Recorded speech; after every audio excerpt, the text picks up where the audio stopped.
Takže dneska si ideme do týchto teglikov, týchto 4, premiestniť tieto 4 akantoskúrie genikuláty, hej.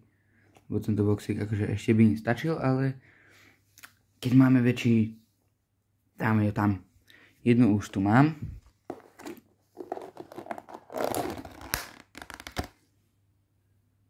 Tu oddychuje, sa bojí teraz, lebo som s ňou tu mykal všelijako možne.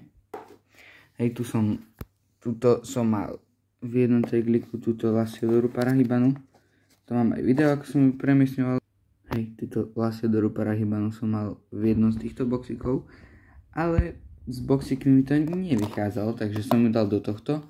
A do tohto dáme tie genikuláty, takže poďme na to. Takže genikulátka číslo 1. Šup, šup, šup, šup, šup. Paráda. Si dáme bokom. Genikulátka číslo 2. Musím otvoriť. Bum. Otvorené, hej. Čarimári.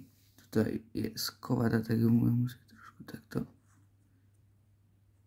vyhrabkať. Šup, šup, šup, šup, šup. Tu si dáme bokom. Tu si otvoríme ďalšiu. Hej, tuto som ju vyhrabkal stade trošku. Hej, krásny pavúčik. Nádherný. Len keby spolupracoval pavúčik. Hotovo. A poslednú som tiež musel trošku vyhrabať. Šup. Hej, tu trošku dlhšie majú, lebo substrát nepije úplne tak rýchlo, lebo je zmiešaný s rašelinou.